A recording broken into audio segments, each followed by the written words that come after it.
Every year, I have the habit of picking some of the cheapest devices out there out of curiosity and to share my opinion about them with you. And my friends from Senbono have sent me whatever is quite fresh from the world of white label smartwatches, or more like feature watches. We bring the budget down to around $30 and let's get started.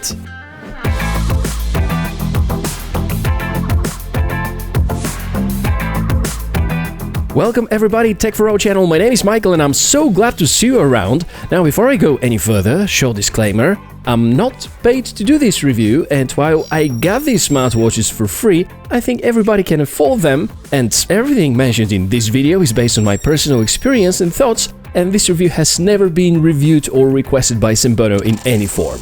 Obviously nowadays we can choose from hundreds of different models of fitness trackers and smartwatches, and honestly, it's impossible to buy a decent smartwatch for less than $50, especially if you want to trust that watch. Perhaps the Amazfit Bip is one of the affordable options, slightly above $50, and then we cross the $100 barrier with other smartwatches like the other Amazfits or devices like Huawei Watch GT, Honor Magic, and so on.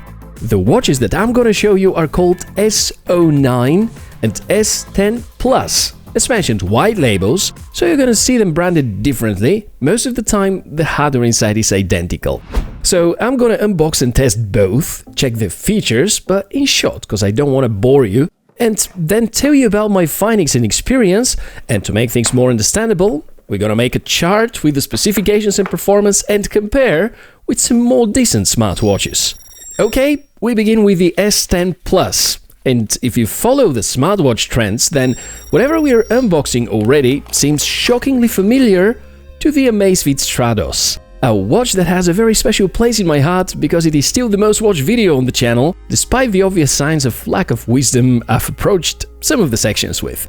Honestly, online the photos of the S10 Plus look even better than the original Amazfit Stratos. In reality, if you're 2-3 meters away from the watch, it will be hard to say which of them is the original. Coming closer makes things easy because the Xiaomi manufactured device has a transflective display. One major win for the S10 Plus though, here's a round display, as opposed to the flat tire display on the Amazfit. And I'm still quite shocked to see a copycat of a smartwatch that is anyways budget friendly. In fact, the build quality of this one, although not that bad, is a big difference to the Stratos. The plastic feels cheaper. The strap feels particularly uncomfortable and got me light rash after a day of usage. I think the buckle side is too big and makes contact with the skin, which irritated me. On the inside, it uses a Nordic semiconductor chip. They are famous for being battery and budget friendly, 350 mAh battery, 1.3 IPS round screen and Bluetooth. This particular chip doesn't support long-range mode, so the range will be limited with direct visibility up to 7 or 8 meters.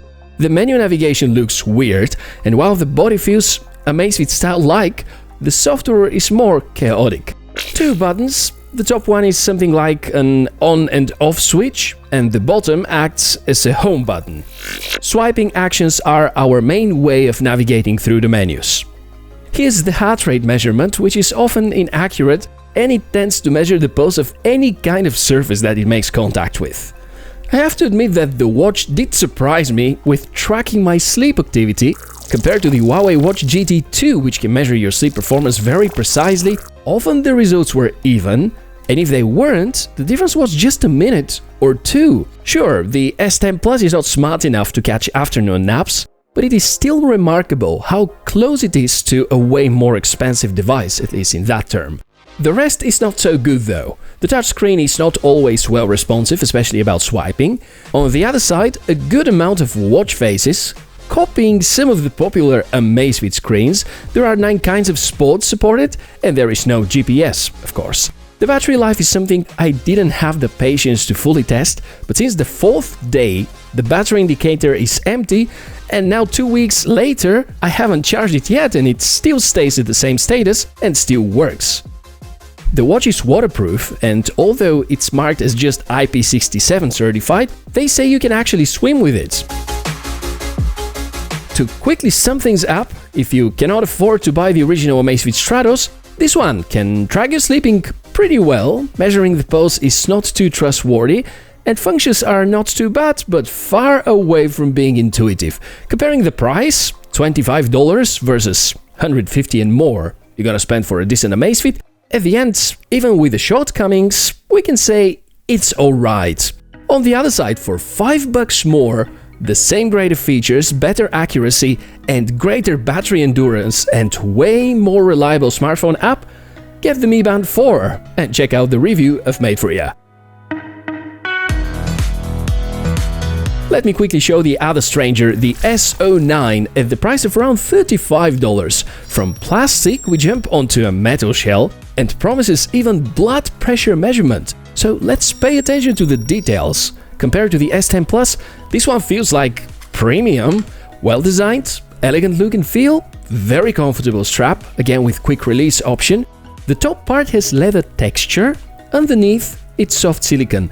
1.3-inch display with good colors, 200 mAh battery, exactly the same chipset as the other model, but the engineering here is on a different level. Look at the animations, look at the precision of this display, notice how well organized the menus are. True, some of them are named weirdly, but it all makes sense and is so easy to configure.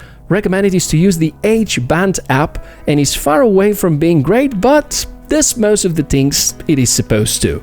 While the pulse measurement suffers from the same symptoms as other devices powered by that chipset, it is definitely accurate when being on the hand, and sleep tracking is also very accurate.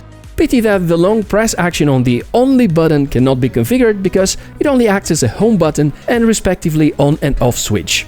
The things you can do with the watch are not too many, and unfortunately it is not one of these that can control music, but you can trigger the camera on your smartphone should you want something like a remote controller for a crazy selfie. The battery endurance is not great, 3 to 5 days with everything on, and up to 10 days if you only count steps. If sports get involved, this will of course reduce the battery life drastically. The thing that made my day is this, look at the title, Men's Smartwatch Fashion Fitness Tracker. So what is that thing doing here?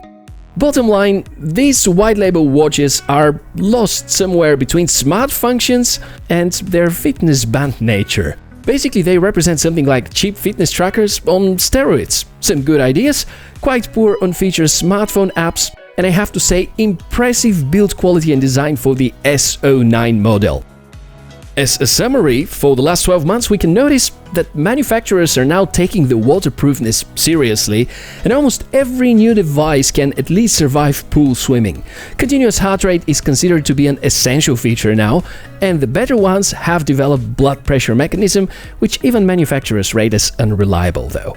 If your budget is tight and you really need something larger than just a fitness tracker, then yeah, go for any of these. You won't be amazed, but likely is a good base to join the world of smartwatches or at least feature watches.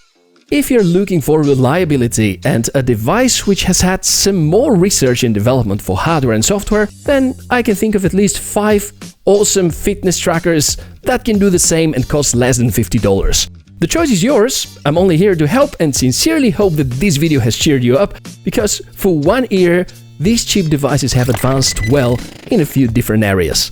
That was fun, and you can find links to the tested hardware in the description below the video. Should you have a question, I'll do my best to respond as soon as possible. Thanks to Senbono for sending these for a test, and thanks to you for watching till the end. And maybe give me a like.